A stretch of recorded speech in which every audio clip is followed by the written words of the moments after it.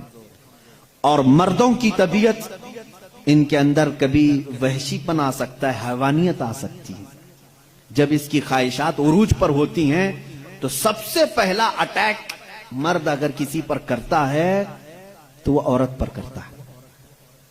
مرد اگر اس کو کھلا چھوڑ دیا گیا اور حیوانیت آ گئی تو اپنی خواہشات کو بجھانے کے لیے سب سے پہلا حملہ کس پر کرتا ہے؟ عورت پر کرتا ہے. اس کی زندہ مثالیں آج ہم دیکھ رہے ہیں. جہاں کسی تنہا عورت کو 4 گنڈوں نے پا لیا تو اس کے ساتھ کیا کرتے ہیں؟ کتے بھی اس طرح سے نہیں کرتے جس طرح سے یہ کر جاتے ہیں. اس کے ساتھ ریپ بھی کیا، زنا بھی کیا، خواہشیں پوری کی اور اس کو پھاڑ کر کے بھی پھینک دیا. جانور کوئی ایسا کرتا ہے؟ جانور بھی اس طرح سے نہیں کرتا. اس کا مطلب یہ ہے، رپورٹ یہ بتاتی ہیں پوری دنیا کی کہ مرد کے اندر اگر شہوت کا غلبہ زیادہ ہو گیا اور اس وقت عورت اسے سامنے نظر آ گئی تو پھر یہ اپنی حیوانیت پر اتر کر سکتا ہے، اس کا ریپ بھی سب کچھ کر سکتا ہے. اس لیے اسلام نے ہمہ وقت عورتوں کو کہا کہ پتہ نہیں کہاں درندے ہیں، تم ہمیشہ اپنے آپ کو محفوظ رکھو. یہ نہیں کہ پکنک پر جاؤ تو ناک پر اسکارف لگا لو، یہاں برے لوگ ہیں، خالی یہی کپل اچھے ہیں، دوسروں کی نظر پڑ جائے گی. اسلام نے ہر وقت کے لیے عورت کو یہ کہا ہے کہ تو اپنی حفاظت کی ذمہ داری خود رکھ لے. اس لیے کہ تیرے جسم کو دیکھنے کے بعد کئی ایسے مرد ہیں جن کی خواہشات انگڑائیاں لیتی ہیں اور پھر وہ حملہ کر سکتے ہیں. تمہاری جان کا بھی خطرہ ہے اس میں، صرف عزت لوٹنے کا نہیں، جان کا خطرہ ہے. ریپ کے بعد قتل ہوتے ہوئے نہیں دیکھے؟ ابھی سال نہیں گزرا ہوگا حیدرآباد میں، دلی میں کتنے واقعات ہوئے. اچھے پڑھی لکھی لڑکیوں کے ساتھ ہو، اچھے بڑے گھر کی لڑکیوں کے ساتھ یہ معاملات ہوئے کہ نہیں ہوئے؟ اب یہ جب ہم جواب دیتے ہیں تو وہ یہ کہتے ہیں کہ مردوں کو آپ تلقین کریں کہ وہ عورتوں کو چھیڑ چھاڑ نہ کریں. یہ تو ایسی بات ہو گئی کہ گوشت کو کھلا رکھ کر کے کووں کو نصیحت کرو، بیٹا اچھے سے رہو، اخلاق میں رہو. ارے کوا ہے، وہ گوشت کھلا رکھا ہے. ہم کووں کو سدھار نہیں سکتے لیکن گوشت کو ڈھک تو سکتے ہیں.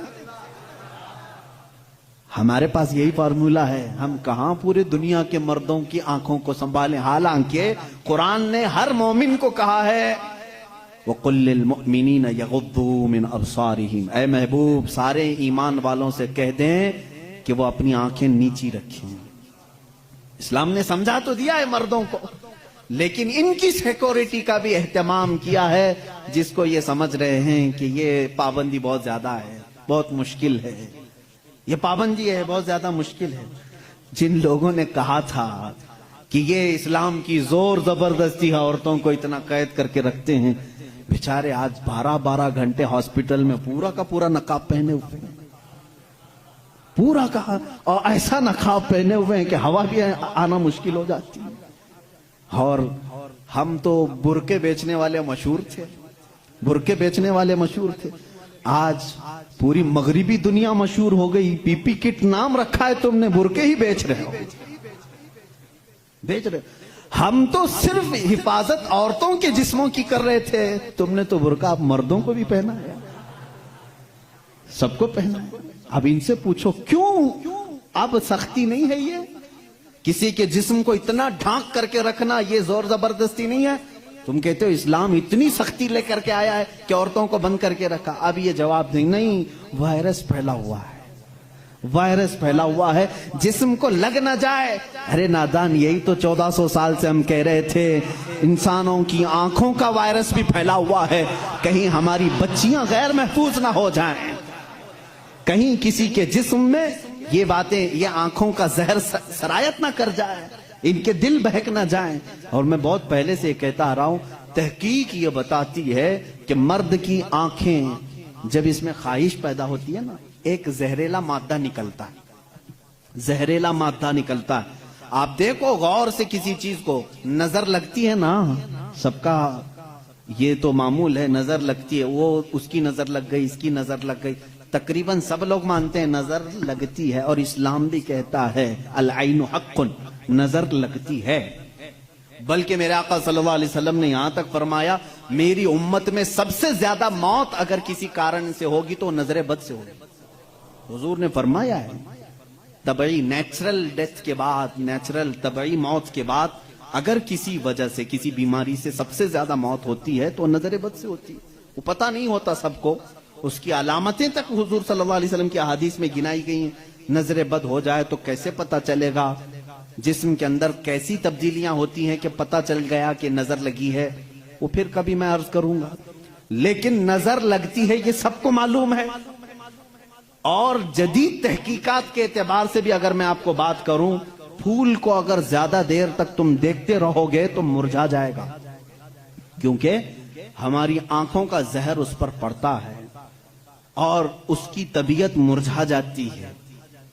وہ جتنا اپنے ٹہنی میں لگ کر کے جتنی دیر تک تازہ رہ سکتا ہے, تمہارے ہاتھ میں آنے کے بعد اتنی دیر تازہ نہیں رہے گا, کیونکہ کچھ بیکٹیریا ہمارے اندر ہیں اور آنکھوں سے نکلنے والی چیزیں بھی ہیں. اسی طرح سے عورتوں کا جسم اتنا نرم ہے اور نازک ہے کہ باہر کے زہریلے مادے ان کے جسم پر پہلے اثر کرتے ہیں. مردوں کے جسموں پر کم, لیکن عورتوں کے جسموں پر زیادہ اثر کرتے ہیں. اب کوئی وحشی درندہ جس کی نگاہیں زہر پھینک رہی ہوں اور کسی لڑکی کا جسم ننگا ہو, وہ بغیر لباس کے ہو, تو ظاہر سی بات ہے اس کے جسم کے اندر جیسی ہی وہ نظریں جاتی ہیں, اس کے دل میں بھی برائیوں کی خواہشیں پیدا ہونا شروع ہوتی ہیں. ایک طرفہ نہیں ہوتی یہ سب چیزیں. اس کے اندر جو خرابی آئی وہ اس کی آنکھوں کی وجہ سے. اسی لیے میرے آقا صلی اللہ علیہ وسلم نے فرمایا فَإِنَّ الْعَيْنَ تَزْنِي, آنکھ بھی زنا کرتی ہے. حضور صلی اللہ علیہ وسلم نے فرمایا آنکھ بھی زنا کرتی ہے. اب مجھے بتاؤ میرے عزیزو, اسلام نے اتنی جو حفاظت کی ہے عورتوں کی, اس کو تم کہہ رہے ہو زور زبردستی ہے؟ اسلام دین فطرت ہے, صرف وہی بات کرتا ہے جو انسان کے لیے سوٹیبل ہو, جو تمہارے جینے کے لیے اچھا ہو. اب میں آؤ تو میں تم کو یہ بھی بتاتا ہوں, کچھ لوگ یہ کہتے ہیں کھانے پینے کے معاملات میں بھی, اب یہ بات تھی عورتوں کی. اور ہاں یہاں پر میں یہ بات بتا دوں کہ یہ برابری جس کو کہہ رہے نا, وہ برابری ہے نہیں. تم کبھی بھی اس کے جواب دینے کی بھی کوشش مت کرو. یہ برابری کس کو کہتے ہیں؟ ان کے سامنے رقص کرے, ڈانس کرے, برابر کرے. اگر مرد جو ہے کھلے عام گھومتا پھرتا ہے اور ننگا ہو سکتا ہے تو عورت کو بھی اتنا ہی ہونا چاہیے, عورت بھی اتنا ہی دکھائے. تو یہ تو ایسی برابری ہے کہ اتنا اگر شوق ہے برابری کا تو پھر ایسا کرو, اپنی بیوی کے ساتھ معاہدہ کر لو, 1 سال تو بچہ دے گی, 1 سال میں بچہ دیتا ہوں. یہ برابری کرنے کی چیز ہے؟ ارے سارا بچوں کا درد عورت ہی کیوں سہے, تم بھی تھوڑا سا پارٹنرشپ میں لے لو. ایسا نہیں کر سکتے, تمہیں معلوم ہے عورت کی فطرت ہے, کچھ چیزیں ایسی ہیں اس کی ساخت میں, اس کے لیے وہ ضروری ہیں. اور اسلام یہ سمجھتا ہے کہ عورت کے لیے اس کے گھر میں رہنا زیادہ سوٹیبل ہے بنسبت باہر گھومنے پھرنے کے. کھلے عام رہنے سے زیادہ اگر محفوظ کوئی عورت ہو سکتی ہے تو وہ پردے میں رہ سکتی ہے. اس لیے اسلام نے اس کو پردے کا حکم دیا, اس پر زور زبردستی نہیں, پابندی نہیں. اس کی فطرت ہے وہ, اسے جتنا محفوظ رکھ سکتے ہو. اب خریدنے والی چیزوں میں ہی آپ دیکھ لینا, اب اس کو میں عقلی طور پر اگر آپ کو بتاؤں, کچھ چیزیں ایسی ہیں آپ خرید کر,